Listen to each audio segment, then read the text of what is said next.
Shalom,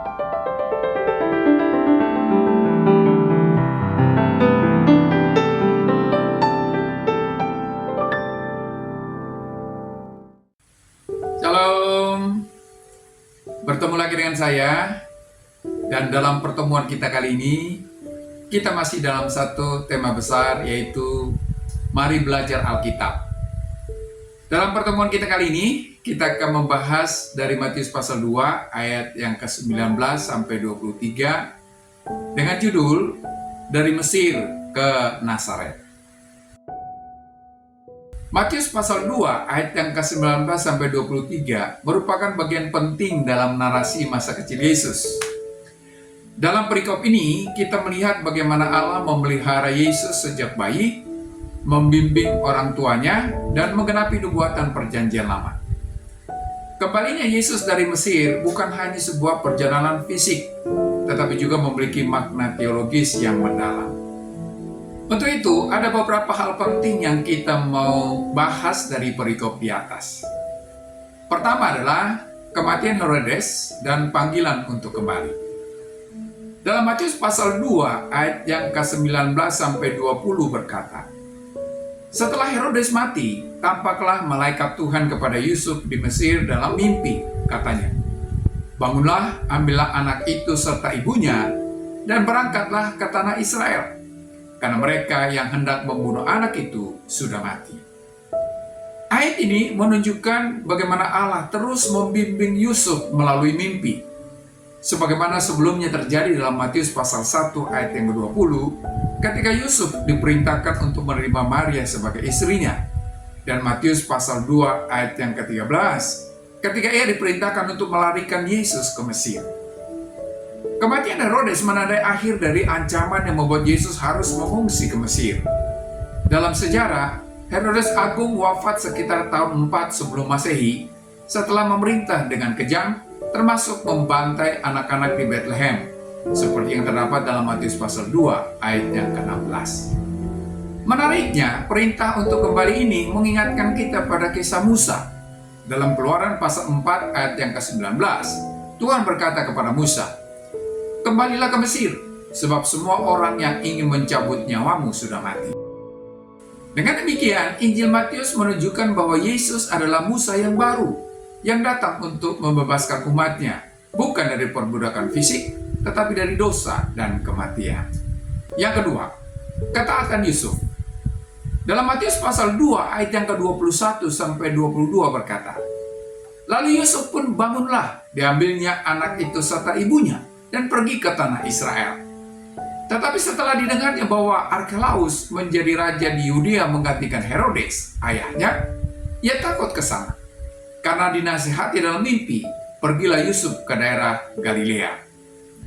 Yusuf menunjukkan ketaatan yang luar biasa. Begitu mendapat perintah, ia segera bertindak. Ini mengingatkan kita bahwa ketaatan kepada Tuhan bukan sekedar mendengar, tetapi juga bertindak dengan iman. Namun ada masalah.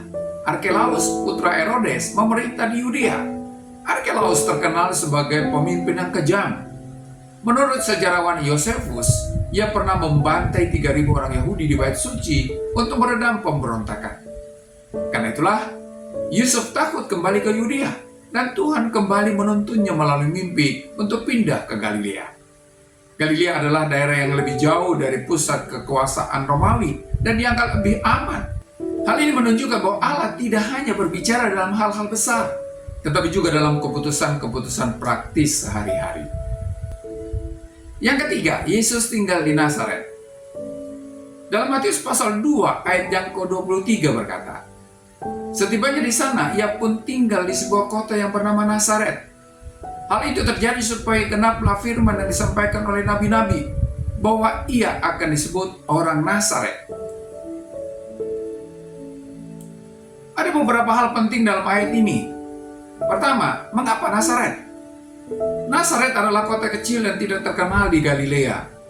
Bahkan dalam Yohanes pasal 1 ayat yang ke-46, Natanael bertanya dengan heran, "Mungkinkah sesuatu yang baik datang dari Nazaret?" Ini menunjukkan bahwa Yesus memilih untuk merendahkan diri sejak awal. Dia tidak lahir di Yerusalem yang megah, dan juga dibesarkan di tempat yang dianggap rendah. Yang kedua, apa maksud ia akan disebut orang Nazaret? Tidak ada nubuat perjanjian lama yang secara langsung menyatakan bahwa Mesias akan disebut orang Nazaret. Namun ada beberapa kemungkinan penjelasannya. Pertama, kata Nazaret dan Netzer dalam bahasa Ibrani. Dalam Yesaya pasal 11 ayat 1, Mesias disebut sebagai Tunas atau Netzer dari tunggul Isai. Matius mungkin merujuk pada ini untuk menunjukkan bahwa Yesus adalah Mesias yang dijanjikan. Banyak pengenapan nubuat tentang Mesias yang dihina. Yesaya pasal 53 ayat yang ketiga berkata, ia dihina dan dihindari orang. Nazaret adalah kota yang dianggap hina, cocok dengan gambaran Mesias yang direndahkan sebelum ditinggikan. Yang ketiga, gelar orang Nazaret adalah bagian dari identitas Yesus. Dalam perjanjian baru, Yesus sering disebut Yesus dari Nazaret, baik oleh murid-muridnya maupun musuh-musuhnya. Bahkan di kayu salib, Pilatus menulis, Yesus dari Nazaret, Raja orang Yahudi. Hal itu terdapat dalam Yohanes pasal 19 ayat yang ke-19. Aplikasi dalam kehidupan sehari-hari. Pertama, percaya bahwa Allah berdaulat dalam setiap situasi hidup kita. Yusuf dan Maria mengalami banyak ketidakpastian, melarikan diri ke Mesir, pindah ke Galilea, dan tinggal di kota yang tidak terkenal. Namun, Allah terus memimpin mereka. Begitu juga dalam hidup kita.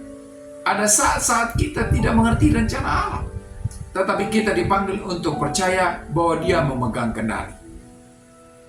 Yang kedua, taat pada pimpinan Tuhan, bahkan ketika tidak mudah. Yusuf adalah contoh orang yang mendengar dan langsung bertindak. Kita sering ingin kepastian lebih sebelum melangkah. Tetapi iman berarti taat meskipun kita belum melihat semuanya dengan jelas. Yang ketiga, mengikuti teladan Yesus dalam kerendahan hati. Yesus tidak memilih lahir di istana, tetapi di tempat yang dianggap rendah. Dalam dunia yang menuntut pengakuan dan status, kita dipanggil untuk hidup dalam kerendahan hati dan melayani orang lain sebagaimana Yesus melayani. Sebagai kesimpulan, Matius 2 ayat yang ke-19 sampai 23 mengajarkan kita bahwa Yesus sejak kecil hidup dalam pimpinan Allah dan mengalami penghinaan dunia. Namun, semua itu adalah rencana ilahi untuk menyelamatkan umat manusia. Kisah ini mengingatkan kita bahwa pertama, Allah selalu menyertai dan membimbing umatnya. Yang kedua, ketaatan kepada Tuhan membuka jalan bagi rencananya. Dan yang ketiga, Yesus Raja segala Raja memilih jalan kerendahan hati untuk menyelamatkan kita. Sebagai pengikutnya, kita juga dipanggil untuk hidup dalam iman, ketaatan, dan kerendahan hati. Sampai di sini pertemuan kita kali ini, dan kita akan lanjutkan di lain kesempatan. Terima kasih, dan Shalom.